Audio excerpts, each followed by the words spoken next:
Just imagine being Hades, considered as one of the big three Greek gods, ruler of the underworld, gatekeeper of Tartarus, and the person who gets to crack Persephone, just for you to get packed up by a Satoru Gojo cosplayer who was rumored to look like this in his real life. Hey, what can I say, fam? That's tough. You call yourself Hades, king of Helheim, but you will learn. There's only one king, and that man is me.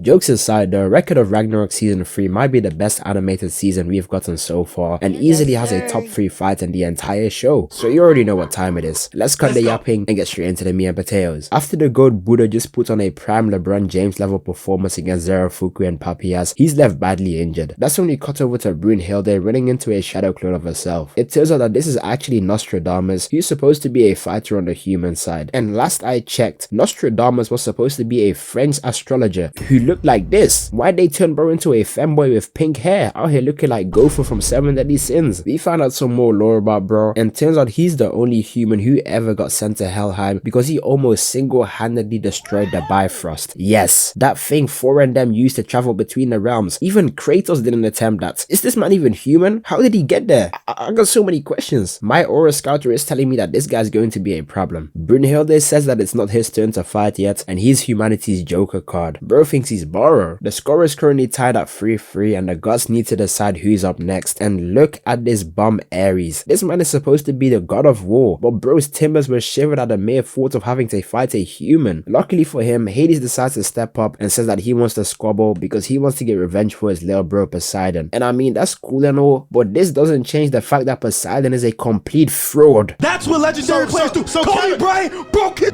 hand, and he did that. That's what legendary players do. LeBron, legendary, 3-1 comeback, came back. Kevin Durant got his foot on the line, went into overtime. He didn't score, bro. He didn't put up no buckets. Legendary, Michael Jordan, Kobe Bryant, LeBron James, even Kareem Abdul-Jabbar, Magic Johnson as a rookie, 45 points, 17 rebounds, triple-double. Larry Bird, legendary. These are legendary. Hakeem Olajuwon is more legendary than Kevin Durant. That's what we talking about right now. Stop talking about KD like he's this guy. He's not that guy. He's a Slim Reaper. He's garbage when it matters. He's garbage. Since the gods are sending out Hades, Brunhilde decides to go an eye for an eye, a tooth for a tooth, a king for a king, as she selects the king of the beginning, Qin Shi Huang. He just got introduced and bro already started aura farming. He walked into the gods VIP section, sat down like he was paying rent, flipped Ares like a sack of basmati rice, and then had Hermes serving him tea like he's one of the 12 gods of Olympus. Man, the character design, the mannerisms, the ego, he's just so Satoru Gojo coded, and I love it. Matter of fact, I see a little bit of Sun Wukong in him too. Gol pulls up and tells him that he needs to get ready because he's next to fight. The announcer begins to announce Qin Shi Huang, and instead of going to his entrance so he can do his walkout, his servants begin walking towards the entrance of the gods and whip out a red carpet for him to walk out from. Hey Piccolo, it might be time to indict this guy into the aura farming Hall of Fame. And on top of everything, he gets this Nino Nakano Tsundere as his volunteer to complete his fit. Hades begins his walkout when a servant of Poseidon gives him his trident and begs him to get revenge for his master. They really talk about Poseidon like he's some goat. Whole time he's just a bum. Hades steps out and the entire stadium, both human and gods, are flabbergasted beyond belief. And hey bro, I know you're the king of the underworld and all that, but you gotta let my boy Zagreus go. We got ourselves a battle of king versus king, the king of the underworld versus the king of the beginning. Let the squabble commence. Hades begins to walk towards Qin Shi Huang and goes in for a heavy strike, but Huang manages to dodge it before he starts sonic swaying every single hit. And sweet mother of pearl, I keep forgetting about Aphrodite. I wonder if she's taking applications to be one of her holders. Like, I would do a great job. Hades keeps using the pressure and goes for a big down heavy and manages to land some chip damage on Qin. He tries to follow up with another thrust attack, but Qin Shi Huang iframe parries it before full countering the blow like Meliodas. Qin's Force of the Phoenix move left Hades doing bad. We found out a bit of lore about Qin's strength, and turns out that back in the day, if you wanted wanted to become a king, you basically needed to make a deal with the Shaitan. Qin Shi Huang pulled up on this Hell's Paradise creature and tells him that he needs to bring him 10,000 human sacrifices and he needs to bow to him if he wants his power. Qin Shi Huang isn't with all that and straight up tells him that he refuses to kneel before someone more chopped than cuff him and says that he'd rather put up the fisticuffs. They get ready to run the ones when the next scene just cuts over to Bodyguardy getting off screen like the Blackbeard pirates. The narrator tells us that they had a 6-day long fight like Akainu and Aokiji, with Qin Shi Huang being crowned the winner and obtaining the ultimate martial arts Shiyu. Hades gets up and asks King what it means to be a king. He says that the one who never wavers, never bends, never relies on others and always defends his people is considered a true king. Hades begins to laugh because it's the exact same qualities Poseidon always spoke of. Hades locks in and takes up a fighting pose before pulling a Lu Bu and going for the nastiest down air of all time. Qin tries to use Force of the Phoenix and attempts to absorb the blow, but Hades is adding as much pressure as possible to overwhelm Qin, leaving him knocked on the floor. Qin Shi Huang gets up and takes off his blindfold, so Hades starts up another Link Flurry Rush, but Qin is able to dodge most of the hits. Hades gets off cooldown and pops another down slam. Qin tries to block it, but this time he damn near awakens Six Eyes and blows a gust of air towards Hades, which weakens his grip, allowing Qin to use Force of the Phoenix to counter the blow. And even though he managed to full counter Hades' attack, he still seems to have taken a lot of damage. Qin keeps up the pressure with a head-on attack and unleashes yet another one of them gusts of air, allowing him to land a claw attack to the abdomen. Hades really isn't doing so good, but he tells Qin Shi Huang that he understands it now. He uses the gust of air to strike his vital points and weaken his attacks. Long story short, this man basically has a Byakugan like Neji that allows him to see his chakra points and precisely strike them using his breath. But just as I thought it might be wraps for Hades, this man Qin begins to develop a wound in the exact position he struck Hades. That's when it's revealed that whenever he uses his eyes, it causes him to feel the pain of others. This man basically has the same ability as Hidan from Naruto if he wasn't immortal. We end up getting the backstory of Qin Shi Huang. In the year 260 BC, during the Battle of Changping, the Qin general had 450,000 Zhao soldiers buried alive. Damn. And all I can think is, what did he do to make them niggas that mad? One of the Qin royals ended up clapping the cheeks of a dancing girl, which birthed our goat Qin Shi Huang. But because he was born in enemy territory, he was basically cooked from the moment he spawned in. His father went to grab the milk and his mother didn't want to raise him, so he was abandoned at just 2 years old. The enemy forces kept him as a hostage and obviously all the Zhao people hated him. I know I'm making a lot of Naruto references, but to make a long story short, it's basically how the Hidden Leaf village hated on Naruto because he had the Nine Tails inside of him. His people committed diabolical war crimes against the people of Zhao, so they just redirected all their hatred towards this little kid, even though he technically didn't have anything to do with it. That's when you meet dear Mamacita. She says she's the new bodyguard and caretaker, and her name is Chun Yan. Yo, I'm stuttering. They had no reason to make her such a baddie. Damn. Biddy's so big I can see him from the back. Damn. Despite being hated and treated unfairly, Qin continues to keep a smile on his face and being overly apologetic. Chun Yan tries to understand why he's putting up a front when she sees that he's been taking damage from seeing other people take damage. It's called mirror touch synesthesia and it's actually a real life medical condition. Chun Yan tells Qin Shi Huang that he's allowed to cry, he's allowed to be upset, and he shouldn't feel like he has to carry the burden of the crimes and the atrocities his forefathers committed. And it makes for this beautiful moment where he breaks down in her arms expressing his true emotions. Chun Yan is such a good motherly figure and it's clear that she actually cares for Qin. He gives her this headband to help decrease the effects of his condition and basically becomes his mother. A few years go by and the kings of the Qing Empire all randomly start dying, which made Qin's real father the new king, meaning that Qin Shi Huang was now next in line to inherit the throne, so they welcomed him back on some Zuko timing. On the way back to the Qin Empire, it's revealed that Chun Yan has to step down as his caretaker because she's from the Zhao Empire. But just as they start to reach the border, they get ambushed by members from the Zhao army who want to kill the prince so that they can finally get revenge. Qin wants to squabble, but Chun Yan tells him to sit this one out as she packs up the first guy before landing a nasty two-piece combo on the second. The third guy manages to catch her lacking, but she follows up with a palm strike just to get Toji'd from her blind spot. The brown shirt begins walking down Qin, and just when I thought it was wraps, Chun Yan gets up and puts bro throwing a full Nelson before hitting her with the barn. She saved him, but it's clear that she's on her last legs when she revealed that she had a son who was buried alive during the Chanping incident. She was initially gonna take revenge on Qin, but when she finally met him, all hatred left her heart. Sensational, bro. He's cutting onions. She says that if someone like him was the king, then maybe all problems would vanish from this world, so Qin Shi Huang made that his new goal. W backstory. We return to the squabble, and Hades tries to close the distance, so Qin Shi Huang uses his air bubbles to try and slow him down. Hades begins swinging his spear to disrupt the airflow, allowing him to land a Mighty Mouse knee to the face. He goes in for the attack, but the air bullet connects as Qin Shi Huang pulls out an Orawada. Strikada, sending Hades flying. We got over to Beelzebub, who's talking to Adamus? I thought he got put in a spliff by Poseidon when they were kids. Oh, okay. We cut back though, and Hades gives himself a British greeting, which also causes Qin Shi Huang to take a bunch of damage before he rushes in to close the distance. Qin Shi Huang uses another one of his air bubbles, but because Hades drenched himself in his blood, he's able to sense the air bubbles and react accordingly. Hades' blood is special because whenever it interacts with a divine weapon, it becomes stronger, and yet again, they decide to give the gods a whole Zenkai boost. How is this supposed to be fair? Hades goes for another thrust, but Qin Shi Huang tries to iframe it just for it to be an unblockable attack, bouncing him across the arena and shattering his armor. These guys are really going bar for bar. We get a flashback of Hades, and we see that amongst all the gods, Hades is considered the most reliable. After Zeus bodied Kronos, the primordial god Gaia waged war on the gods because she didn't agree with Zeus becoming the new ruler. The gods were low-key getting pressed. Ares was doing horrible, which, I mean, he's always kind of doing horrible in every single backstory that I've seen so far. This guy might actually just be a bum. Whilst all this was happening, Hades gets a message that the Titan gods have escaped from Tartarus and are climbing their way out of Jahannam. So that means the gods were about to be cornered from both sides. So this goat Hades decides to tell absolutely no one, send all of his men to back up the gods in the fight on the surface, and go solo dolo to stand on business against all the escapees from Tartarus. After the gods win the Fortnite 50v50, Poseidon asks one of Hades' subordinates where he's at, who then tells him everything. So Poseidon goes to check up on him to see bro sitting down, unfazed, after off-screening an entire army. That's what I'm talking about. That's why he's the MVP. That's why he's the GOAT.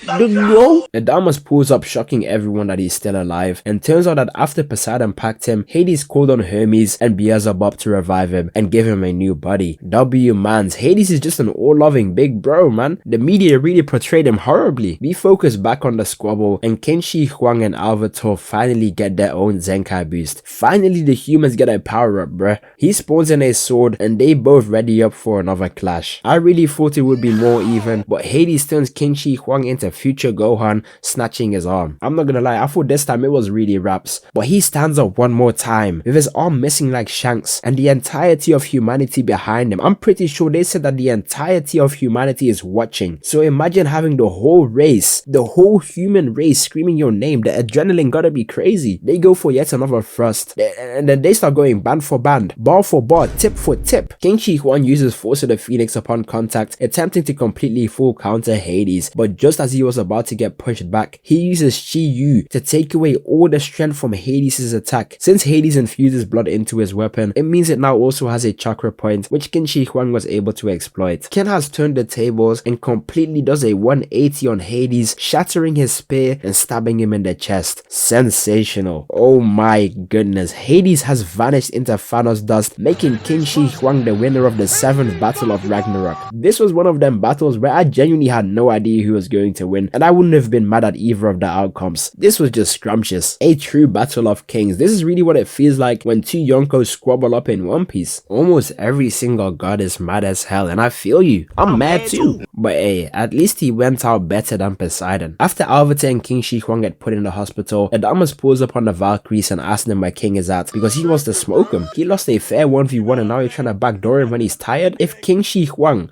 fought Adamus, he wouldn't even take any damage, bro. After they try to stand 10 toes, he goes to swipe at them just to get his hand clipped by Beelzebub, who reminds him that killing them would mean Ragnarok would end. I thought he was some kind of good guy, but nah, bro just wants to get his get back in the ring. I gotta respect it. We cut over to Buddha, who meets up with Sakata Kintoki and tells him to look into someone named Siegfried because he will shake up Ragnarok. I really like the side plot that's being built up. It adds a nice bit of mystery to get invested to. The humans are officially leading the Ragnarok 3 chapter 4 as Beelzebub announces that he will be fighting in the next round, so it's only right that Brunhilde goes for another hard counter. We just did king for king, so let's try scientist for scientist next. I'm talking about the man who was aura farming before aura farming even existed. I'm talking about the man who Elon Musk thinks he is. I'm talking about the man whose science was so advanced they called him a sorcerer. No, none, nine, Nikola Tesla. Brunhilde calls on the Valkyrie Gondor to link up with Tesla, and this guy was factually celibate his entire life. But the moment he gets his chance with a snow bunny, he shows us clearly he was celibate by choice, because they instantly green time the Volander, giving Nicholas Tesla this cold Iron Man suit. Before the squabble begins, we get some more background on Beelzebub. His name means Lord of the Flies, and he's one of the most hated amongst all the gods, because apparently he was cursed by the Shaitan. He was just your average sad Bart Simpson edit watcher, XXXTentacion listener, high school loner, until these three angels poured up on him trying to befriend him. Their names are Lucifer, Azazel, and Samuel, and they really turned some of the most evil beings of all time into Ed, and Eddie. Now, matter of fact, they basically turned them into Tanjiro, Zenitsu, and Inosuke. Long story short though, they want to befriend Beelzebub because he always looks lonely, but he just wants to chill by himself. It's kinda like when you come into school all sad and don't want to be laughing, but then your homeboys turn into straight comedians. He eventually falls and joins them on their tomfoolery and shenanigans, eventually becoming their first ever friend. Look at this little cutie patootie all laughing and giggling. His life was really going good until one day he wakes up and all his day ones have been slammed out left looking like green. Beelzebub instantly blames Satan and dedicates the rest of his life to finding him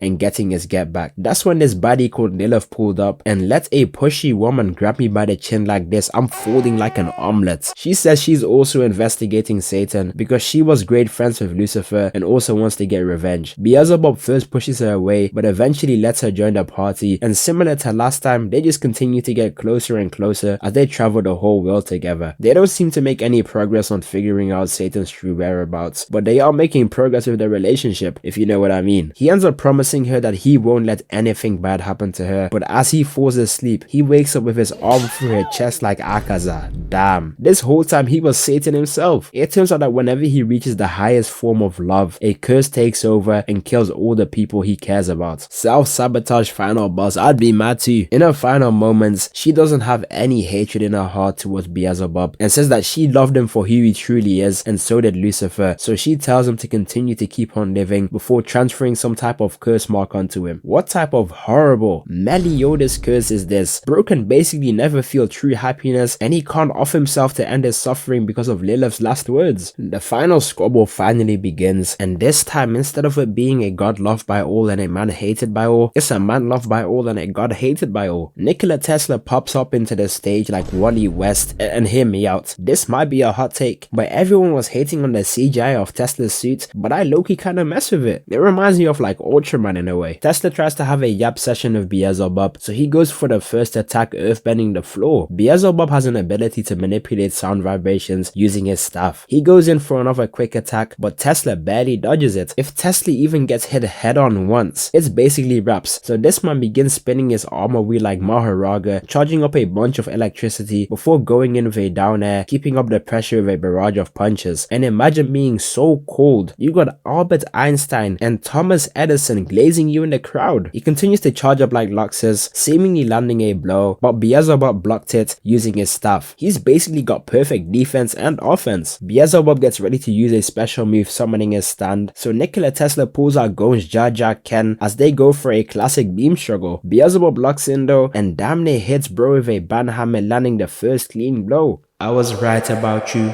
You are weak. Bro thinks he's Sasuke. Drop the nonchalant gimmick. I saw you laughing and giggling in the last episode. According to Zeus, we found out that Beelzebub's divine treasure is strong enough to stop Thor's Mjolnir and pierce a god's armor. Bro's offense and defense is so good, this might be honest. Nikola Tesla gets up and bro is still yapping about some no, non-9 and trying to be buddy-buddy with the opposition. He does end up locking in as he says it's ready now. Ryuki Tenkai. Gematria Zone. prison for the gods, spawning in a 9.63 meter electrical anti-gravity domain expansion. This zone is filled with Tesla particles which react with the Tesla coils in his suit, basically allowing him to have omnidirectional movement. In short, bro can basically fly now. He flies and catches Beelzebub lacking with a strong right, evening the odds. Due to the energy field, Nikola Tesla's speed has increased, allowing him to reach top speed almost instantly. He flash steps into rage before hitting the meanest Euro step I've seen into a right hook, getting even more chip damage on Beelzebub. He goes in for another attack, but Beelzebub strikes back, forcing him to dodge. I thought he was gonna land a counter, but Tesla steps back, turning himself into a living Beyblade, breaking through Beelzebub's defenses. I call this move the Tesla Step!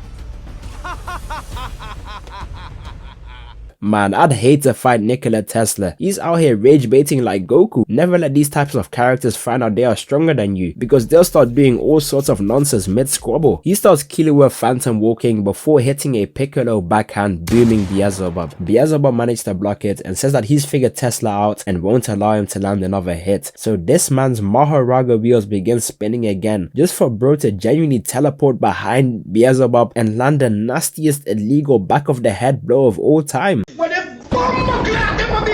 We get a cut where they begin yapping about some Philadelphia experiments conducted by none other than the US of A. After Tesla died, they took his research and tried to achieve teleportation. It did work, but everyone on the ship got mutated, like the Elric brothers. Apparently this is meant to be based on a real life experience. Someone in the comments is gonna have to tap me in with the lore. I'm low-key interested. Beelzebub got hit so hard, he lost his hoodie. Just from that hit though, he figured out all the weaknesses to Tesla teleportation. He gotta charge it up, he can only teleport to specific spots, and he can only activate it 3 times in a row. Now if someone hits me with a nasty read like this, I'm bluffing like Prime Usopp. I don't know why Tesla not only confirmed he's right, but also explained his own weaknesses in further detail. I'm gaslighting like hell. I'd be there like, nah, that's cap, man. You're wrong about all that, for real. Keep him on their toes, you know? Beelzebub is not doing good at all regardless. When we get a short flashback of when he tried to attack Hades because he wanted to find a worthy opponent to take him off the map on his Kaido timing, because he couldn't do it himself due to Lilith's curse. He was low-key hanging in there for a bit, going band for band with the king of Helheim, but Hades refused to off him and told him that Lilith hasn't cursed him but actually wants him to find new meaning in his life and go on living. Sensational. Hades was so inspirational, it kind of reminds me of All Might, or even a little bit of like Uncle Iroh from Avatar. Like they're supposed to be the villain but they're still so likable. He gives him his current sacred treasure, and I understand why Beelzebub wants to get revenge for him now. We return to the squabble and this guy has full ult charge, puts both his hands on the skull before charging up nothing but bad intentions. If I see someone charging up a hollow purple, I'm leaving the venue, bro. He damn near eviscerated the entire stadium, leaving Nikola Tesla on 2 HP. Even though Tesla is cooked, Beelzebub also took a bunch of damage. It's kinda like Vegeta's final explosion, where it leaves him basically half dead. Beelzebub gets ready to attack, but that's when we get Nikola Tesla's backstory, and if I'm being very honest with you guys, bro's backstory was not even that sad compared to everyone else's so far. He has 2 loving parents like Isagi, a loving sister, and a goated big brother. One day his big bro was working on a windmill, and when he went to check up on it one day, he got boomed by a lightning strike. Very unfortunate. Reminds me of how Senku also has horrible luck. It might just be running in his scientist's DNA. He ended up vowing to be the successor to his brother, and that's how Nikola Tesla was born. He gets up and says that as long as humanity has science, they can never truly die. He reactivates his domain expansion and puts up the Fisticuffs. He tries to pull out another Euro step, but Beelzebub's parry game is on lock. He continues to spam the Phantom Step like Speedo Sound Sonic, but Beelzebub still manages to counter him. After his kamikaze attack, it ruined the stage, so Tesla can't use his anti-gravity freely anymore. So Beelzebub steps in and starts spamming like Poseidon, but that's when this curse mark activates because it feels like he's trying to off himself. After having to convince his own body that he's going to win, he speeds up even faster and blows Nikola Tesla's back out with a swarm of flies. Even though Tesla is getting fried, he's still cheesing ear to ear at the mere idea of getting to evolve. His final Tesla coil begins spinning like Prime Maharaga for one last rodeo. He charges all the way up and goes for a Gum Gum Gatling into Beelzebub's shield, applying that full chord pressure. Is he feeling like Kilua's Godspeed? How is Nikola Tesla using more lightning based attacks than Zeus? It seems to be a war of attrition, but Tesla is the first to fall, so Beelzebub uses it to land a counter followed up by Goku Black's Sickle of Sorrow. Tesla rebounds though and and uses his last Tesla coil to teleport only his fist and go for a two-way pincer attack. This guy is mentally ill. Beelzebub blocks using his staff and commits to the counter with his right, stabbing Nikola Tesla in the chest and walking away as Tesla gives one last speech before vanishing into Thanos' dust. Sensational.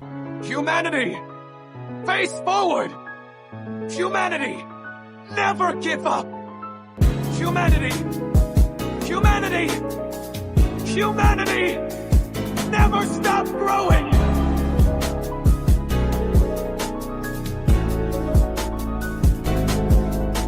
This was really one of those squabbles where I really didn't mind who won between the god and the human. I really feel like Beelzebub and his backstory added a bunch of depth to his character, but Nikola Tesla was just such a likable guy. Bro just wanted to see humanity progress, whether that was with or without him. A real gentleman's duel. Whilst Brunhilde is mourning over the loss of her sister and Nikola Tesla, the camera pans over to Buddha, who says that he wants to know why Brunhilde's ex-boyfriend Siegfried is locked up in Tartarus and whether she is holding the Ragnarok to save him. That's when she says that Siegfried isn't her ex, which means they are still dating? No! Not my Brun. I was thinking we could go grab coffee after the Ragnarok or something like...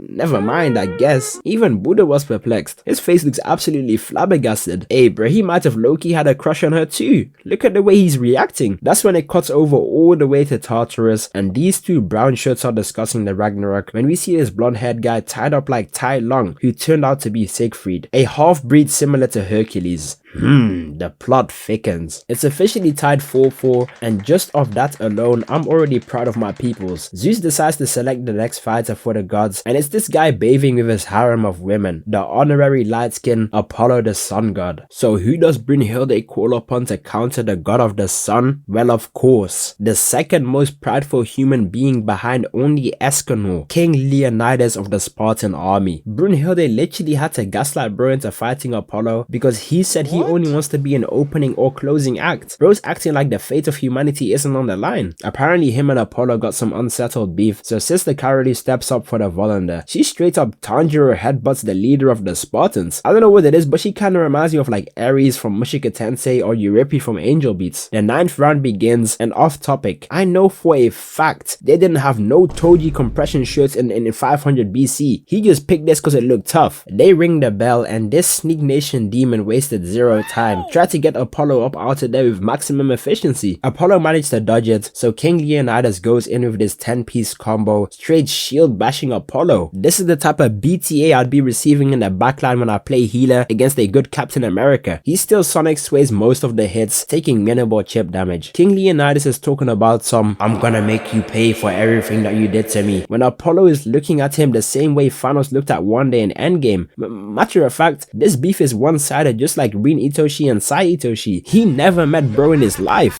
I don't want to meet nowhere. Pull up in front of my house. Matter of fact, you ain't even got to pull up in front of my house. Pull up in front of the motherfucking precinct and let's bang out.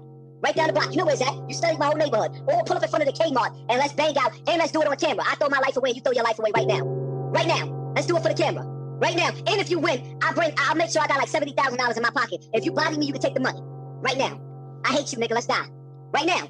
We end up getting a short flashback of King Leonidas, and I'm gonna be 100% honest with you guys, this guy might be a fraud, bro. I know I've called a lot of people frauds, but hear me out. In the year 480 BC, the Persian army led by King Xerxes wanted to smoke the Spartans and take over their land. King Leonidas wanted to fight back, but apparently because it was some type of carnival festival to honor the god Apollo, they were forbidden from fighting. The great elders are discussing the options, then King Leonidas pulled up and said that he's going to fight and he doesn't care about Apollo and his festival. So him and 300 of the Spartan soldiers get ready to go band for band with 300,000 Persian army soldiers. No cap, I was getting hella excited, bro. But was talking about some, this is what it means to be a Spartan. They were really about to go to war outnumbered 1 to 1,000 on some Maru Uchiha timing, just for these bumps to actually lose the squabble. All 300 men got packed up. This guy talked all this big game just to get smoked out. I mean, I don't know what I was expecting. 300 people versus 300k people is insane, but I don't know, bro. I saw Lu Bu split the sky in episode 1. You know what I'm saying? Like, the way they gassed this guy up, you'd think he was gonna put belt to ass against them Persians, but they really just got squad wiped like Owen and them against the Beast Titan. Anyways, we return to the squabble, and this man transforms his shield, sending it flying at Apollo like a Beyblade. He seems to have stopped it, but the second wave sends him into the air, taking a bit of chip damage. Apollo's divine treasure, the thread of Artemis, allows him to practically do anything. Like, no joke, throughout this fight, bro basically does whatever he feels like, whenever he feels like. And wait, hold up. Did he say Artemis? Isn't Artemis supposed to be some kind of Greek god baddie from Hades? Hey, Apollo is so greedy, bro. He got all these women and Artemis too. Like, put me on, bro. He uses divine weapon to create 2 infinity gauntlets, so King Leonidas begins spamming his shield throws, and this man Apollo got that Hajime no Ippo footwork, like low key. He continues to dodge and weave before sidestepping and landing a right hook on Leonidas.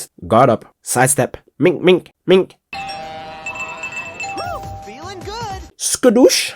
Yo, Apollo is an elite rage baiter. This is really how people would describe fighting against Prime Muhammad Ali. If he just keeps doing this fight might end without him taking any type of real damage. Hey, Apollo, why you keep scared, bro? Get in the pocket and bang out. Word to bro, Apollo not really got no hands for real. Nah, bro thinks he's Twinkle Toes from Avatar. Yeah, nah, I'll take it back. How you a god getting rage baited by regular humans into having a fist fight with Brock Lesnar? Apollo draws 2 lines in the arena and tells King Leonidas to stay inside the lines and bang out. They going rage bait for rage bait. Leonidas changes his shield again and pulls out a mace before he says he's going to make Apollo kneel. He weaves the hits and hits him with that Javante Davis liver shot before using his string like Blubbock from a Kame Got Killed to subdue him and landing a nasty uppercut to the nose followed by an actual Detroit smash to the cranium. Apollo is really putting in that work. If I didn't see the episode count, I'd think he'd be cooked, but King Leonidas uses his string against him to pull out that Naruto Gaara headbutt and landed the meanest revenge counter, dribbling bro of the concrete into a kneeling position. Me personally, no way I'm getting caught in this position, bro. Everyone in the stadium gotta die, and I need everyone's phones confiscated. I ain't ending up as the next best thing on Twitter. Apollo gets up and says that the most beautiful thing is getting knocked down and continuing to get up. We get a little bit of his backstory as we see that Apollo was really a victim of out of context Twitter clip page propaganda. A long time ago, there was this monster named Python, and he was terrorizing the streets of Greece because he was so chopped he got banished from Valhalla. Apollo came down to defeat him and one-tapped him. He asked for a timeout and they just continued to squabble for the next couple of days, where Apollo just keeps on beating him. After a while, the Python explained that he doesn't understand why people are discriminating against him just because of the way he looks, and it's low-key foul work. Imagine getting kicked out of your own home because you're too ugly. He says he keeps challenging Apollo because he has everything going for him and his life is perfect. That's when Apollo says that the Python is actually beautiful, and bro begins spitting this sensational hopecore. Apollo at first was considered the worst god of the 12 gods, even worse than Ares, but instead of crying about it, he decided to hone his skills, improve his stats, and keep training until he was strong enough to become one of the strongest gods. And bro is low-key spitting. No one is born equal. Some people are born rich, some people are born strong, and some people are just born fast. Just because you've been dealt a lesser hand doesn't mean you now get the right to endlessly complain about your situation. Once you've acknowledged your shortcomings, you should embrace the struggle and continue to strive to be a better version of yourself, slowly improving day by day. That's where, in my opinion, the true beauty lies. The ever-going pursuit of a man relentless in his devotion to greatness. Hey, you guys said you like the hopecore, I'ma keep him coming, man. Especially when you got characters like Apollo just spitting straight bars. These words were so amazing, it moved Python to tears and gave him that 4th level character development because he started helping rebuilding the villages he destroyed, eventually getting accepted by the villagers too. Not gonna lie, this backstory straight up made me start rooting for Apollo. King Leonidas is holding this imaginary grudge over nothing, whilst Apollo is out here being a goat, inspiring people to be the best version of themselves. The squabble commences when this guy Apollo begins summoning some sort of hunting level behemoth. Matter of fact, this might be the Exodia thing